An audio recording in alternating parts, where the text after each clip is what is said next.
আসসালামু আলাইকুম। আজ শনিবার 17 মে 2025। স্বাগত প্রবাসীর সিটি সৌদি বুলেটিনে।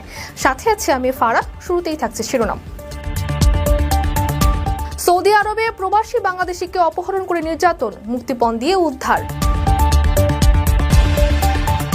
চাকা খুলে পড়ার পরেও বিমানের নিরাপদে অবতরণ, প্রশংসায় ভাসছেন পাইলট।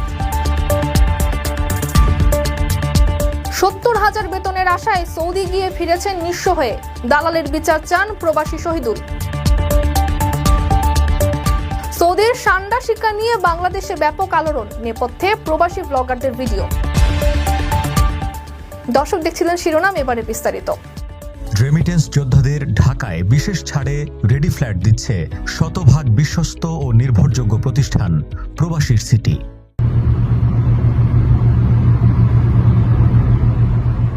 সৌদি আরবে ফেনীর এক যুবককে অপহরণ করে 10 লাখ টাকা মুক্তিপণ দাবিতে নির্মম নির্যাতনের অভিযোগ পাওয়া গেছে।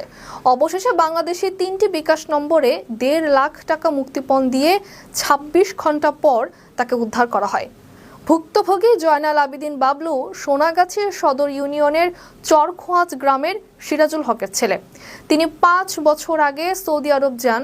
সেখানে তিনি মাইক্রোবাস চালিয়ে জীবিকা নির্বাহ করতেন। ভুক্তভোগী বাবলু জানান, 11 মে রাত 11টার দিকে যাত্রী নিয়ে রিয়াদ শহরের সোলাই 18 নম্বর কুবরি এলাকায় যান তিনি। সেখান থেকে 6 থেকে 7 জন বাংলাদেশি যুবক গাড়ি সহ তাকে অপহরণ করে। তার চোখ মুখ বেঁধে একটি কক্ষে আটকে রেখে অমানসিক নির্যাতন চালানো হয়।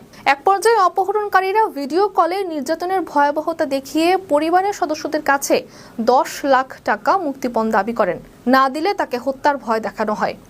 নিরুপায় হয়ে বাংলাদেশি 3টি বিকাশ নম্বরে 1.5 লাখ টাকা মুক্তিপণ দেন তার স্বজনরা।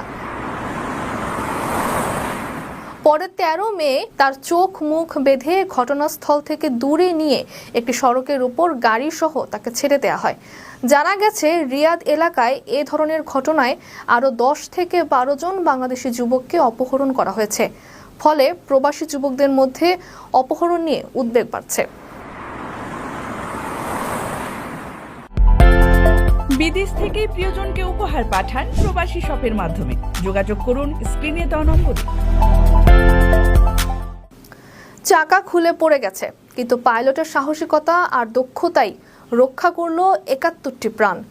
কক্সবাজার থেকে ঢাকাগামী বিমানের এমন নাটকীয় ঘটনা